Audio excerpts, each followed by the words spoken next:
சொல்லுங்கம்மா. எங்கள் வீட்டில் நிறைய மாமரம் இருக்கும் அபிராமபுரத்தில். சரி. அதில் ஒன்றில் வந்து குண்டு குண்டா இப்போ பழத்துக்கு பொறுக்கும், குண்டாக இருக்கும், ஆனால் அது பழமாக தான் இருக்கும்.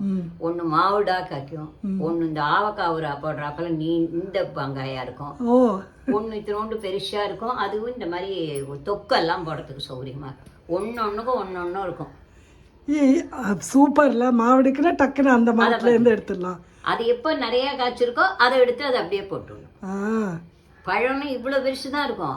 அது அப்படியே விரும்பின ஒரு ஷாக்கை வச்சு அதுல எல்லாத்தையும் வச்சு அது மேல இன்னொரு ஷாக்கை மூடிடுவோம். நாங்க பெரிய சம்சாரம் 5 பேர் ஒன்னா இருந்தோம்.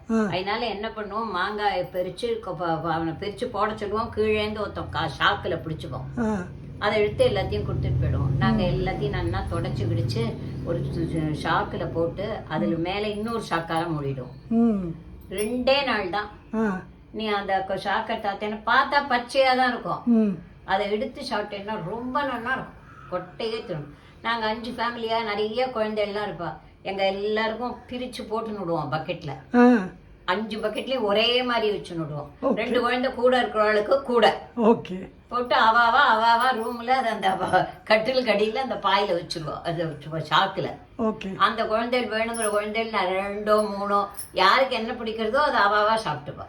அது உடம்புக்கு ஒண்ணுமே பண்ணாது. சீசன் ஒண்ணுமே பண்ணாது. ஸோ இப்போ நம்ம எடுத்துட்டு இருக்கிறது ருமானி மாங்காய் மாதிரி இருந்தது. மரத்துலேருந்து பறிச்சு கொடுத்தா. வீணா போகாத இருக்கும் ஊரகா. ஆமா. ஸோ ஃபர்ஸ்ட் என்ன பண்ணுவேமா, இதெல்லாம் என்ன வச்சுன்னு நிறைய நல்லெண்ணெய் மெந்தியத்தை நல்லா வறுத்துடுறேன். வறுத்துட்டு பொடி பண்ணி போடணும். மெந்தியத்தை வறுத்துக்கு போறேன். வறுத்துட்டு கொஞ்சம் கருப்பா அதுல வறுத்துக்கலாமாமா? இன்னொரு கடாய் தனியா வச்சிருக்கேன். இதுல போட்டோமா? போடுங்க, தாராளமா போடுங்க.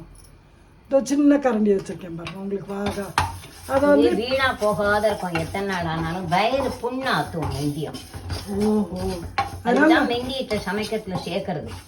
ஒரு தோசையில கூட உளுத்தம்பருப்போட மெந்தியம் போட்டு நினைப்போம். அது ஒரு தோசைக்கு அரைக்கிறதுக்கு. அது வெந்தியம் ஒண்ணுமே பண்ணாது.